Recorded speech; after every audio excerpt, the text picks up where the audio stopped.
بسم اللہ الرحمن الرحیم ان الحمد لله نحمده ونستعينه ونستغفره ونؤمن به ونتوكل عليه فاعوذ بالله من شرور انفسنا ومن سيئات اعمالنا من يهده الله فلا مضل له ومن يضلل فلا هادي له ونشهد أن لا إله إلا الله وحده لا شريك له ونشهد أن محمدا عبده ورسوله يا أيها الذين آمنوا اتقوا الله حق تقاته ولا تموتن إلا وأنتم مسلمون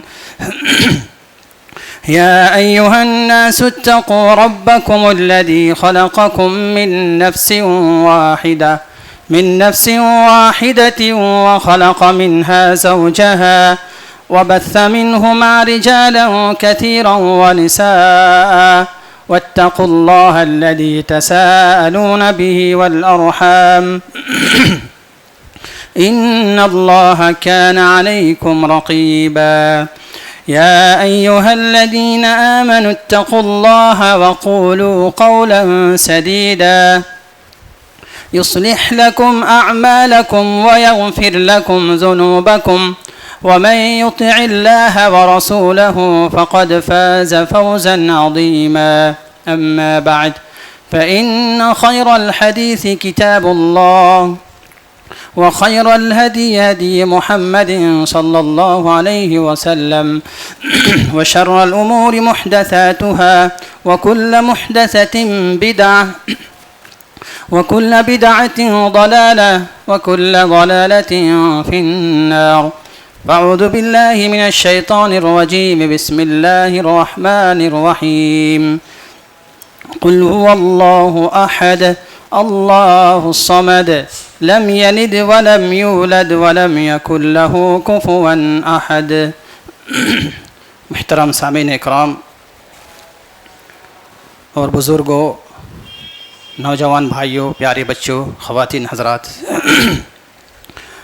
آج کے اس خطبہ جمعہ کا موضوع ہے شفاعت رسول صلی اللہ علیہ وسلم اور اس کے چند اقسام. امید ہے کہ مجھے صحیح کہنے اور ہم سب کو اس پر عمل کرنے کی توفیق عطا فرمائے، آمین. شفاعت کہتے ہیں کسی چیز کے لیے خیر مانگنا یا کسی کو نقصان سے بچانا یا پھر کسی کے لیے نقصان سے بچانے کے لیے درخواست کرنا، یہ شفاعت کہلاتا ہے. دنیا و آخرت میں شفاعت کی چند شواہد ہیں. سب سے پہلی چیز تو یہ ہے کہ آپ جس سے درخواست کر رہے ہیں، جس سے سفارش کر رہے ہیں، تو یہ سمجھیں کہ وہ اس کے قابل ہے کہ نہیں، وہ اس میں اختیار ہے کہ نہیں، اس کے کنٹرول میں ہے یا نہیں. اور اگر وہ چیز اس کے کنٹرول میں نہیں ہے تو وہ حرام ہے. اسی طرح اگر جو چیز آپ سفارش کر رہے ہیں، جس سے سفارش کر رہے ہیں، اگر وہ اس کے کنٹرول میں نہیں ہے تو یقیناً وہ چیز حرام ہے. تو نبی کریم کے دور میں ایک صحابیہ نبی کریم صلی اللہ علیہ وسلم سے نبی کریم صلی اللہ علیہ وسلم درخواست کی تھی کہ آپ اپنے خاوند میرا. تو صحابیہ نے پوچھا کہ رسول صلی اللہ علیہ وسلم آپ مجھے یہ حکم دے رہے ہیں یا پھر یہ سفارش کر رہے ہیں؟ صحابیہ نے کہا تھا کہ نہیں، نبی کریم صلی اللہ علیہ وسلم نے کہا یہ آپ کو حکم نہیں دے رہا ہوں بلکہ آپ سے سفارش کر رہا ہوں کہ آپ کے خاوند کا یہ ڈیمانڈ ہے کہ آپ اپنے نکاح میرے. تو چنانچہ انہوں نے سوال کیا کہ آپ کا یہ حکم ہے تو میں مانتی ہوں، اور اگر آپ کی سفارش ہے تو اس کے خاوند کے اس میں جوزیت میں نہیں رہنا چاہ رہی تھی. تو اس میں یہ شفاعت ثابت ہو رہی ہے. قیامت کے دن رسول اللہ صلی اللہ علیہ وسلم مقام محمود پر فائز ہوں گے. آپ کو شفاعت کبریٰ کا منصب دیا جائے گا، جس کا مطلب یہ ہوگا کہ لوگوں کا حساب و کتاب شروع نہیں ہو رہا ہوگا. لوگ نبی کریم صلی اللہ علیہ وسلم کے پاس جائیں گے اور آپ صلی اللہ علیہ وسلم کی شفاعت سے ہی حساب و کتاب شروع ہوگا. اسی طرح رسول اللہ صلی اللہ علیہ وسلم کی شفاعت سے ہی لوگوں کو جنت میں نصیب ہوگا، لوگ جنت میں جائیں گے اور نبی کریم صلی اللہ علیہ وسلم کی شفاعت سے ہی جنت کا دروازہ کھلے گا۔ آپ صلی اللہ علیہ وسلم کی شفاعت سے ہی ابو طالب کے عذاب میں کمی ہوگی۔ کچھ لوگ ایسے ہوں گے جن کی نیکیاں اور گناہ برابر ہوں گے اور مقام اعراف میں روک دیے جائیں گے، اس وقت نبی کریم صلی اللہ علیہ وسلم شفاعت کریں گے اور نبی کریم صلی اللہ علیہ وسلم کی شفاعت کی وجہ سے انہیں جنت نصیب ہوگی، انہیں جنت ملے گی۔ بعض ایسے ہوں گے جو بغیر حساب کتاب میں جنت جائیں گے۔ اللہ رب العالمین سے دعا ہے کہ اللہ تعالی ہمیں ایسے خوش نصیب میں سے شامل کر، آمین۔ اس کے علاوہ اہل ایمان بھی سفارش کریں گے، فرشتہ بھی شفاعت کریں گے اور قرآن بھی شفاعت کریں گے۔ ان سارے معاملات میں شفاعت میں 3 چیزیں اہم ہیں، ان 3 چیزوں کو ذہن میں رکھیں۔ پہلی چیز کہ شفاعت کرنے والے کے لیے اللہ تعالیٰ کی اجازت ہونا ضروری ہے۔ اللہ تعالیٰ جسے شفاعت کرنے کو کہے گا وہی شخص شفاعت کر سکتا ہے، لہٰذا کوئی شخص اللہ کی اجازت کے بغیر شفاعت نہیں کر سکتا۔ ارشاد باری تعالیٰ ہے من ذا الذی یشفع عنده الا باذنہ، کون ہے جو اللہ کی اجازت کے بغیر کسی کے لیے شفاعت کرے۔ مزید فرمایا قل للہ الشفاعۃ جمیعا، تمام کے تمام تر شفاعت اللہ کے ہاتھ میں ہی ہے۔ اللہ جسے چاہے اسے اجازت دے گا کہ تم فلاں کے لیے اجازت تمہارے لیے ہے، تم فلاں کے لیے شفاعت کرو۔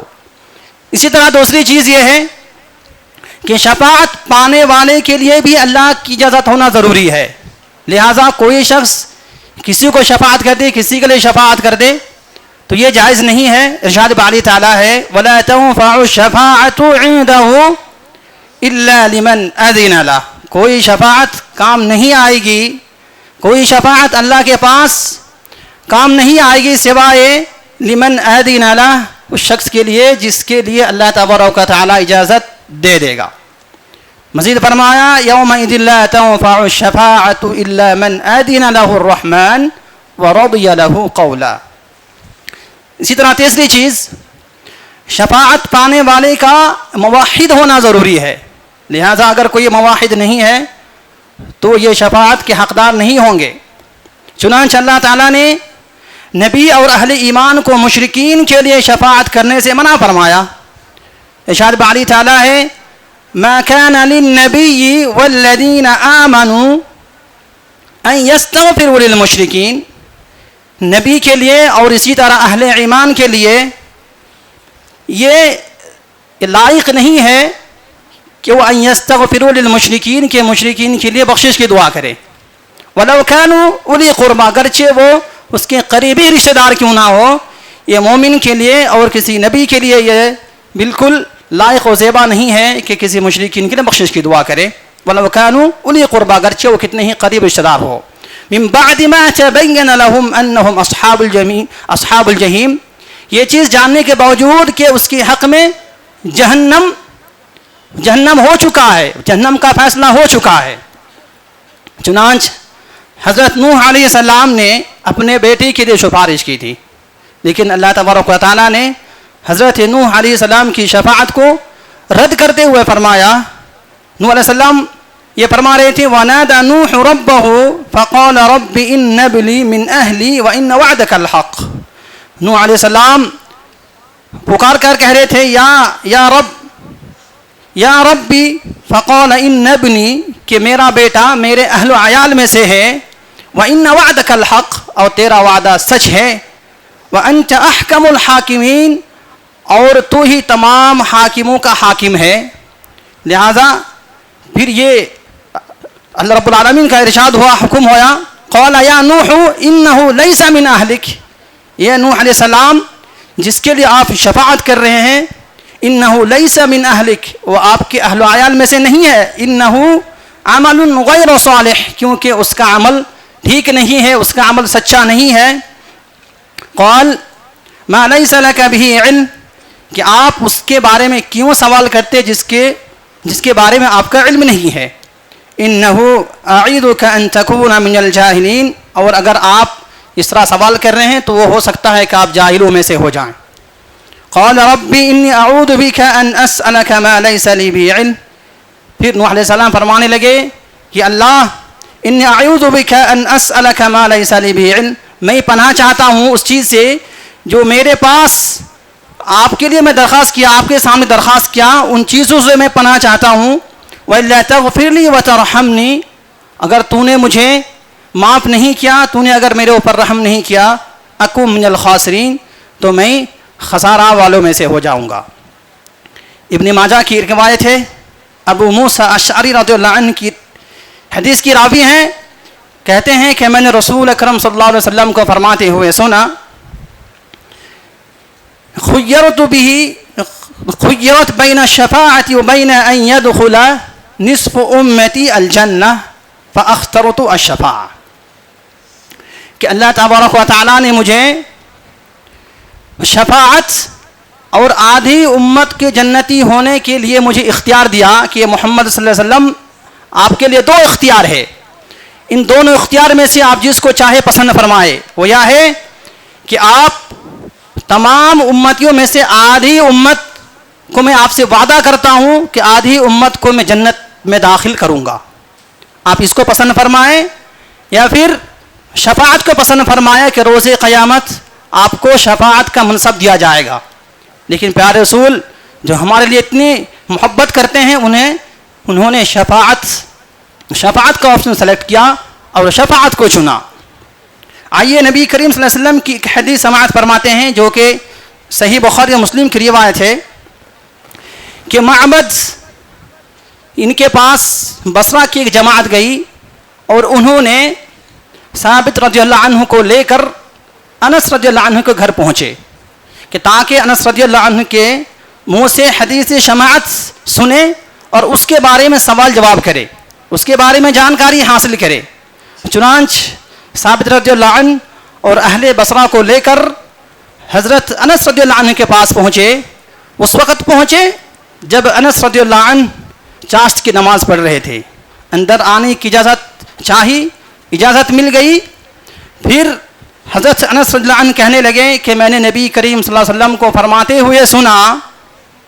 اذا كان يوم القيامة ما الناس، جب قیامت کے روز لوگ اس طرح ہوں گے، اس طرح ظاہر ہوں گے کہ جیسے ٹھانٹ مارتے ہوئے سمندر کی طرح. لوگ نفسی نفسی کا عالم ہوگا، کوئی ٹخنے کے برابر پسینے سے ڈوبے ہوئے ہوں گے، سورج قریب آ چکا ہوگا، لوگ نفسی نفسی کے عالم میں ہوں گے. اس وقت فیاتون آدم، تو تمام لوگ مل کر حضرت آدم علیہ السلام کے پاس جائیں گے.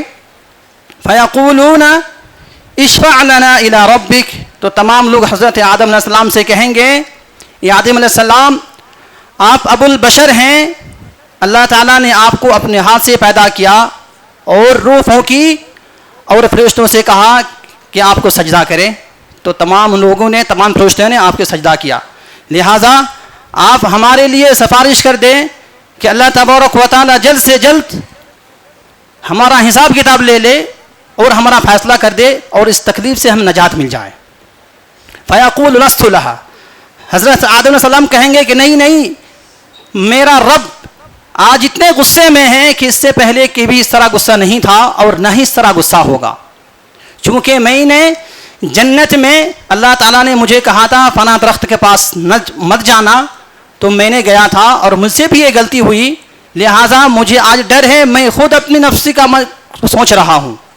خود میں ڈر رہا ہوں، لہٰذا یہ کام مجھ سے نہیں ہو پائے گا. ولیکن علیکم بابراہیم، لہٰذا آپ ابراہیم علیہ السلام کے پاس چلے جائیں. تمام لوگ مل کر حضرت ابراہیم علیہ السلام کے پاس جائیں گے اور کہنے لیں گے، یہ ابراہیم علیہ السلام آپ اللہ کے پیارے ہیں، آپ خلیل ہیں، اللہ کے دوست ہیں، آپ ذرا ہمارے بارے میں سفارش کر دیں کہ اللہ تعالی ہمارے جلدی حساب کتاب کر لیں تاکہ ہمیں اس پریشانی سے جلد نجات ملے. لوگ پھر وہ کہیں گے، ابراہیم علیہ السلام کہیں گے، لست لہا ولیکن علیکم بموسیٰ، نہیں میں یہ کام نہیں کر سکتا، کیونکہ ابراہیم علیہ السلام بھی بتائیں گے کہ دنیا میں میرے سے بھی 3 غلطیاں ہوئی تھی، مجھے بھی اپنے نفس کی فکر ہے. 3 غلطیاں کیا تھی کہ جب قوم کی بت خانے میں گیا اور میں بت کو توڑ دیا. جب قوم نے پوچھا کہ بت کو کس نے توڑا؟ تو میں نے کہا بل فعلہ کبیرہم ان کانوا ینطقون، کہ تم ان بتوں سے جو بڑے بت ہیں ان سے پوچھ لو، میں نہیں جانتا۔ اس وقت ابراہیم السلام نے ایک جھوٹ، یہ بات کہی جاتی ہے کہ ابراہیم السلام نے یہ جھوٹ کہا تھا۔ اسی طرح کہ بیوی کو، کہ نبی کریم بیوی کو حضرت ابراہیم علیہ السلام بہن کہا تھا، اس لیے کہ مصر سے ہجرت کر کے آپ کہیں جا رہے تھے تو اس وقت راستے میں آپ کو پکڑ لیے تھے۔ مصر کا قانون یہ تھا کہ اگر کوئی راستے میں کوئی میاں بیوی ہو، اگر اس کی عورت حسین جمیل ہو تو اسے پکڑ لیا جاتا تھا اور اسے بدتمیزیاں کرتے تھے۔ لہٰذا اس چیز سے بچنے کے لیے انہوں نے یہ کہا کہ نہیں یہ میری بہن ہے، اس طرح اسے چھوڑ دیا گیا۔ اسی طرح اور ایک جھوٹ کہ جب لوگوں نے کہا کہ چلو آج تہوار ہے، تہوار منانے چلو، تو انہوں نے کہا تھا انی سقیم، میں بیمار ہوں۔ یہ تین جھوٹ کی وجہ سے میں آج خود پریشان ہوں، لہٰذا یہ مجھ سے نہیں ہوگا۔ لست لہا ولکن علیکم بموسیٰ، لہٰذا آپ موسیٰ علیہ السلام کے پاس چلے جائیں۔ سب لوگ اکٹھا ہو کر حضرت موسیٰ علیہ السلام کے پاس جائیں گے، انہیں بھی کہیں گے یہ موسیٰ علیہ السلام فإنہ کلیم اللہ، آپ تو کلیم اللہ ہے، آپ تو اللہ تعالیٰ سے بات کیے ہیں، تو ذرا ایسا کریں کہ آپ اللہ کے یہاں سفارش کریں کہ ہمارا حساب کتاب جلدی ہو جائے اور ہمیں اس پریشانی سے نجات مل جائے۔ حضرت موسیٰ علیہ السلام بھی کہیں گے کہ نہیں، میں نے بھی دنیا میں ایک شخص کو قتل کر دیا تھا جس کے قتل کرنے کا حق مجھ پہ نہیں تھا، لہٰذا مجھے یہ حق نہیں ہے کہ میں آج سفارش کروں، میں خود یہ نفسی کا عالم ہے میرا کہ میں یہ کام نہیں کر سکتا۔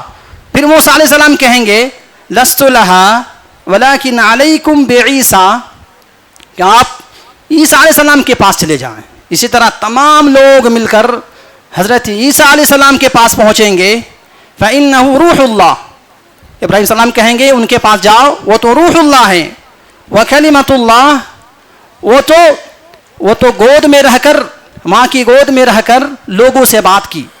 لہٰذا تم ان کے پاس چلے جاؤ۔ لوگ جائیں گے پوچھیں گے تو انہوں نے یہی جواب دیں گے کہ نہیں، لیکن عیسیٰ علیہ السلام کی کوئی غلطی یہاں بیان نہیں کیا گیا۔ کہیں گے لست لہا ولکن علیکم بمحمد، حضرت عیسیٰ علیہ السلام بھی انکار کر دیں گے اور وہ راستہ بتائیں گے کہ ولکن علیکم بمحمد صلی اللہ علیہ وسلم، کہ آپ حضرت محمد صلی اللہ علیہ وسلم کے پاس چلے جائیں۔ سب لوگ مل کر حضرت محمد صلی اللہ علیہ وسلم کے پاس جائیں گے، فیأتونی فاقول انا لہا، پھر محمد صلی اللہ علیہ وسلم کہیں گے فیأتونی، وہ لوگ تمام مل کر آئیں گے تو انہیں دیکھ کر کہیں گے فاقول انا لہا، کہ ہاں وہ میں ہی ہوں، اللہ تعالیٰ نے مجھے وہ نعمت دی ہے، وہ مقام عطا فرمایا ہے، لہٰذا وہ میں ہی ہوں۔ فیؤذن علی ربی، حضرت محمد صلی اللہ علیہ وسلم اللہ تبارک و تعالیٰ سے اجازت طلب کریں گے، فیؤذن لی ویلہمنی ما حامدا احمدہ، تو اللہ تبارک و تعالیٰ حضرت محمد صلی اللہ علیہ وسلم کو اجازت دے دیں گے، ویلہمنی ما حامدا احمدہ، اور کیا کلمہ کے لیے اجازت دیں گے، کیا کہیں گے، وہ اس وقت اللہ رب العالمین انہیں الہام فرمائے گا۔ بعض لوگ کہتے ہیں کہ نبی کریم صلی اللہ علیہ وسلم عالم الغیب ہے، ما کان ما یکون، جو ہوا تھا وہ بھی جانتی ہے، جو ہونے والا ہے وہ بھی جانیں گے۔ یہاں سنیے کہ نبی کریم صلی اللہ علیہ وسلم فرما رہے ہیں کہ اس وقت وہ کلمہ مجھے اب حاصل نہیں ہے، اب مجھے وہ کلمہ نہیں معلوم ہے، لیکن اس وقت مجھے اللہ رب العالمین الہام کرے گا اور اسی کلمہ کو میں کہوں گا جب مجھے شفاعت کا یہ درجہ ملے گا۔ فاقول لہا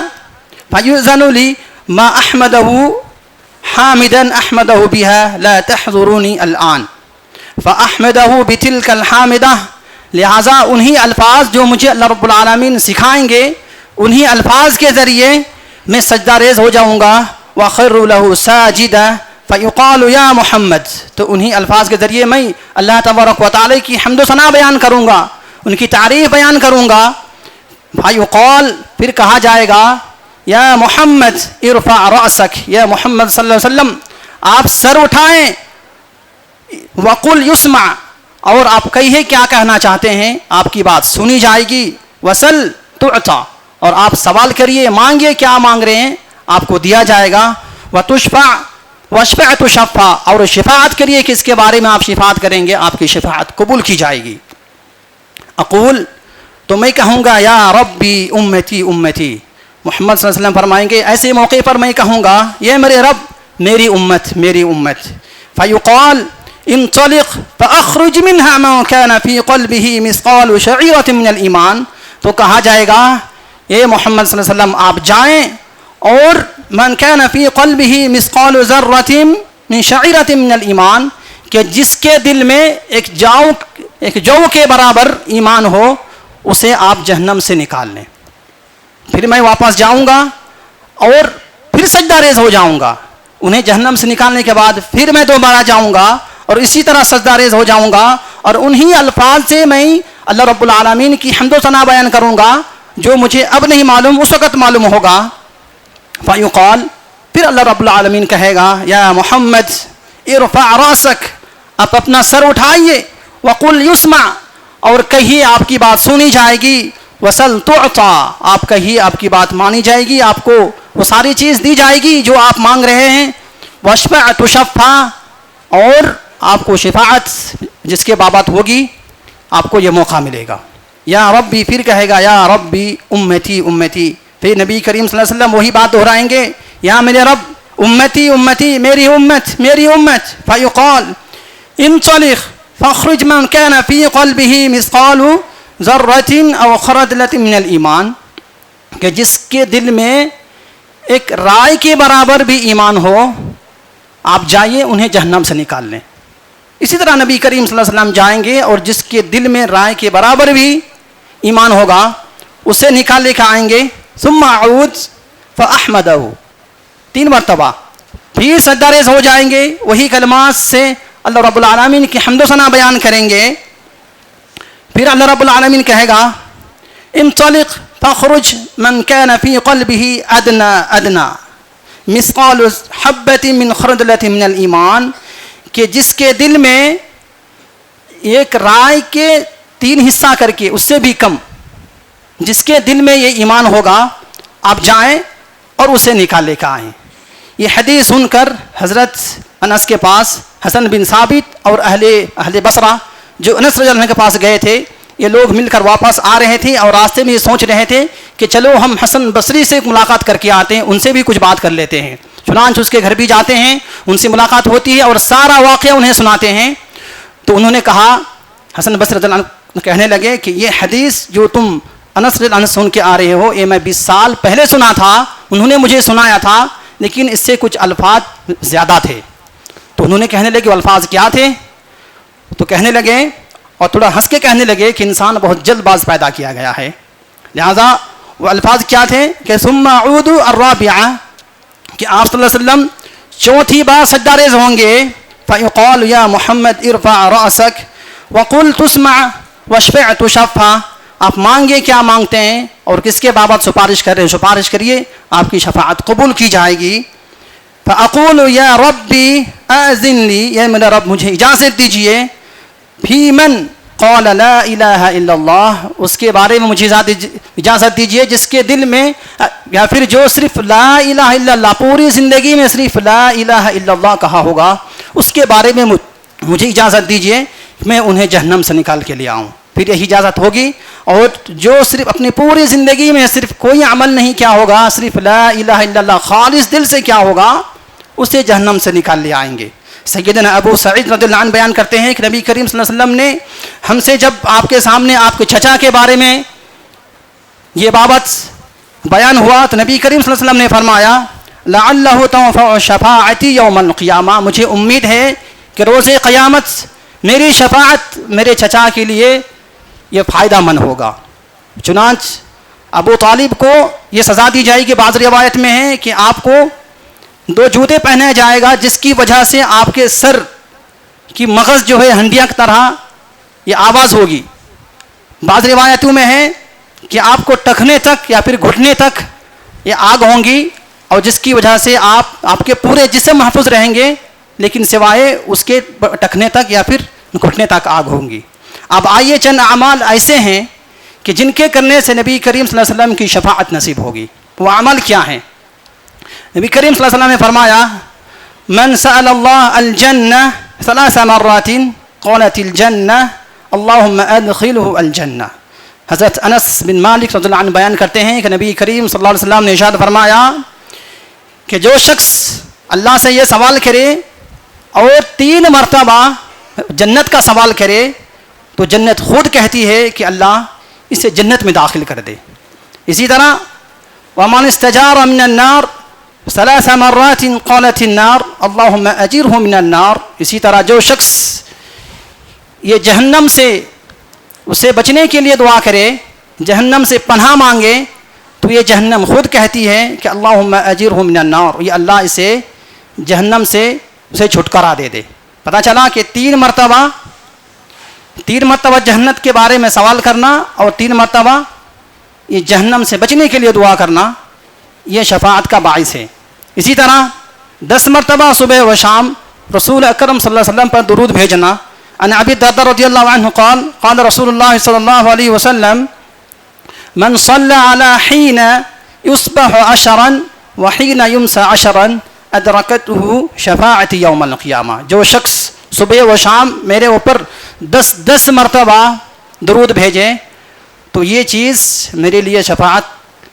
یہ ہو جائے گی, میں اس کی حق میں شفاعت کروں گا. اسی طرح حضرت ابو ہریرہ رضی اللہ عنہ سے روایت ہے کہ قال رسول اللہ صلی اللہ علیہ وسلم ان سورۃ فی القرآن 30 آیہ, قرآن کریم میں ایک ایسا سورہ ہے جس میں 30 آیتیں ہیں. شفاعت لرجل حتی غفر له وہی تبارک الذی بیدہ الملک, کہ 30 سورے والی صورت وہ یہ ہے کہ تبارک الذی بیدہ الملک, یہ اس کے پڑھنے والے کے لیے شفاعت کرے گی. اسی طرح سورہ بقرہ ہے, سورہ آل عمران ہے, جس کے پڑھنے پر انشاءاللہ روز قیامت نبی کریم صلی اللہ علیہ وسلم اس کے لیے شفاعت کریں گے. اللہ رب العالمین سے دعا ہے کہ اللہ تعالی ہمیں کتاب و سنت پر عمل کرنے کی توفیق عطا فرمائے. آمین. بارك الله لنا ولكم في القرآن العظيم ورفعنا وإياكم بالآيات وذكر الحكيم إنه تعالى جواد كريم ملك بر رؤوف رحيم.